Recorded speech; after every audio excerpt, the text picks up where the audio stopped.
Okay, tonight let's see if we can use UF apps and do a little homework for numerical methods.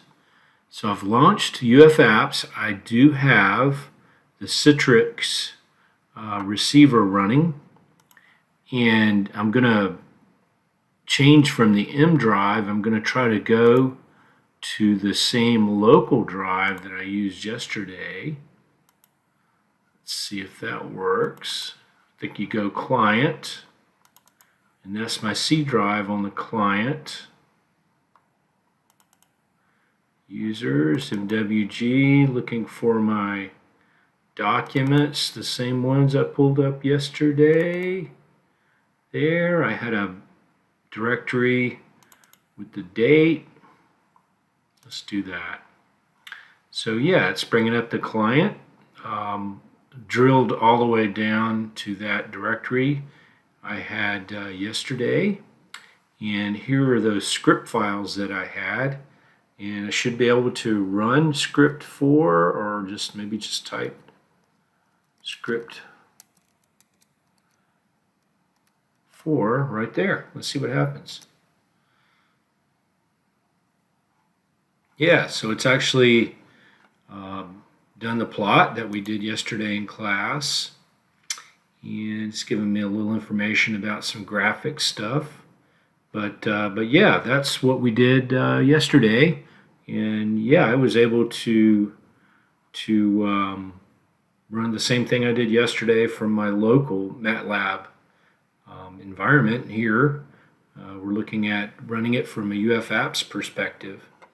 And I think in order to get that client thing to work, let me go in here real quick and let's see, maybe not that one, maybe it's this one. Right mouse that, connection center. And I think that if I click whatever that is and do preferences, I need to have that set to read and write for file access. I believe that's right. And then that will allow me to navigate from my local directory and still use UF apps. So I think that's pretty cool. So let me clear my workspace, and I'm actually going to change my directory. Maybe go to the 11th. And yeah, I don't have anything in there yet. So clear command. Oh, crap.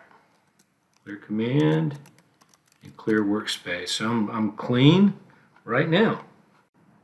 Okay, wanted to play around with a couple of functions here that I want to use in a minute.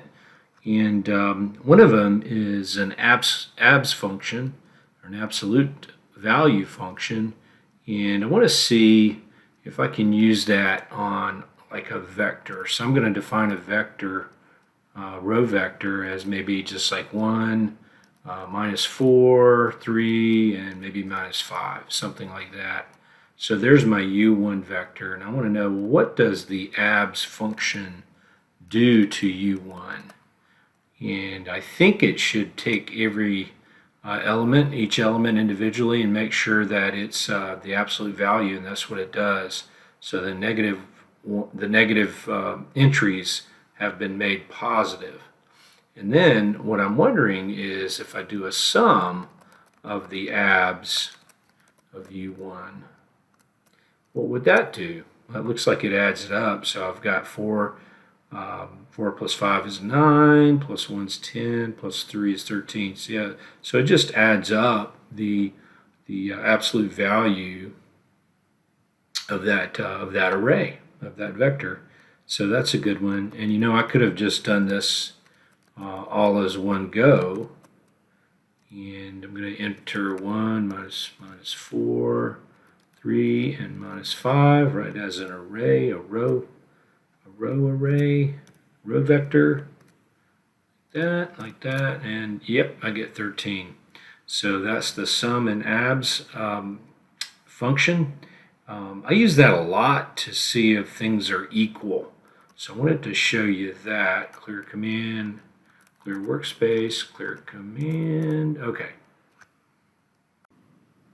Okay, my objective here is to set you up for success so that you can do your numerical methods homework.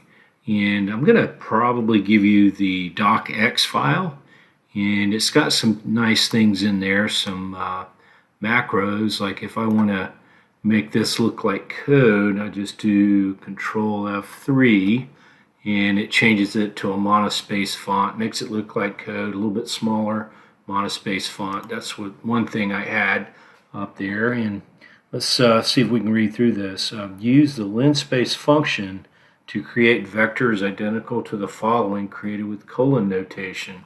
So we want to, for example, take this T, which is an array defined by the colon notation, and we want to see if we can replicate that with the linspace command. And then we're gonna show that our version, our new vectors, are the same as the original ones. You know, I fretted ridiculously over this because I'm wondering, well, how are the students going to do this? How are they going to show their work and make it look half decent where it's not like this proportional space font? It would just be really ugly code. So let's take a look. So I'm going to take this right here, this T, copy it, go back to my UF apps, and then I'm going to paste it. So I've got it in there, and then I'm going to hit return. So there's the T array, and it goes minus 10 to 15, and it goes in +3 increments. So it doesn't get to 15 because it stops at 14.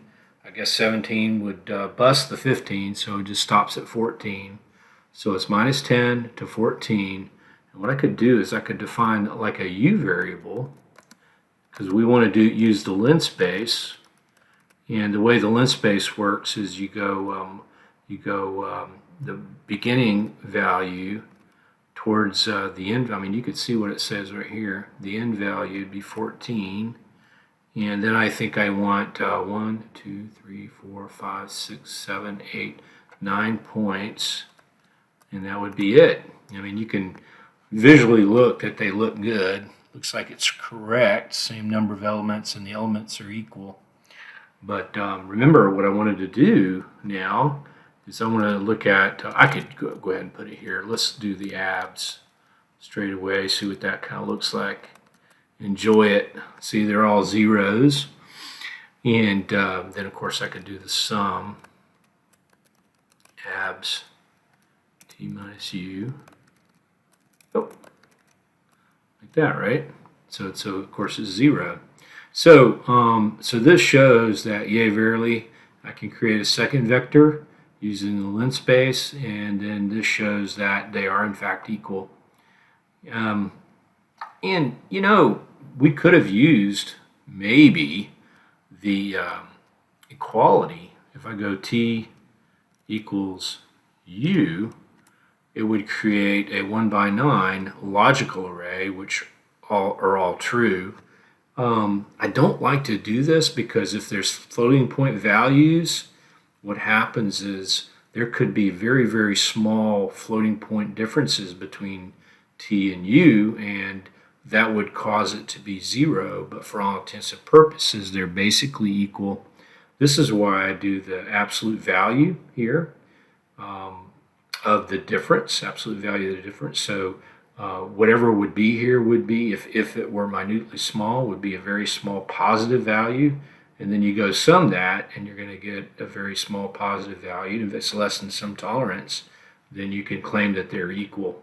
So that's why I do the absolute value and then sum that rather than doing an equality test. Anyway, what I could do here for my answer to the homework problem is I could take and stop right there. I could take that, starting with the T, collecting the U, all the way down to where I show the sum of the absolute values 0, then I can copy it, and then I can come back to my Word document, and I'm going to do a return right there. And here's what I'm going to do. I'm going to paste it right there. Pasted it as plain text. But what I'm going to do is I've got this code style, and what I'm going to do is I'm going to select, I just paste it in, clean it up a little bit.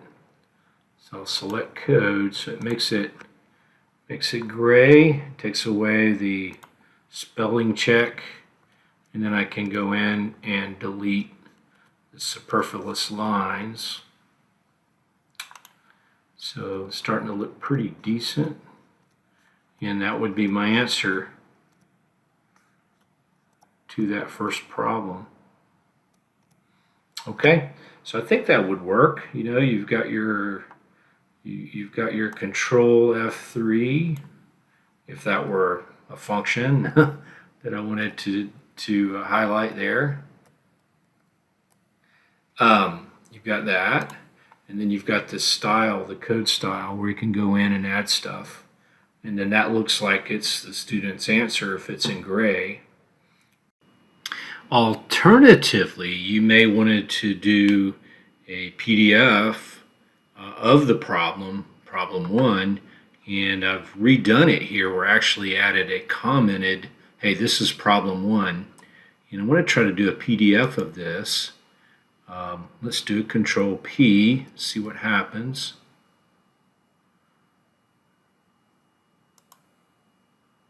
Oh gosh, I've got a lot of printers here. Some that were networked, and then this one is the one I use sometimes to print a PDF. So let me try that one. And yeah, let me see if I can go up a directory. Just thinking of putting it there, and I'm just going to call this problem 1 PDF and see what happens. Oh, look at there. Well, I'll be doggone. Put it right there in on my local drive. Let's see. So go here and see what it looks like. All right. So yeah. So that I had to go back and add that little problem 1 comment. I should have done that to begin with. But yeah. So that's another way I could have done it right there.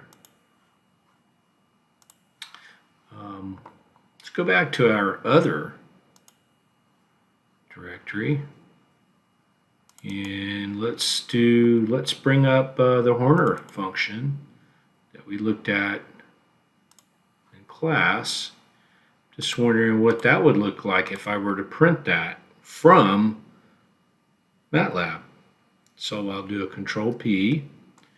Yep, print to PDF. Let's see what that looks like. And yeah, let me just call it Horner right there. Horner.pdf. See what that looks like. Oh yeah.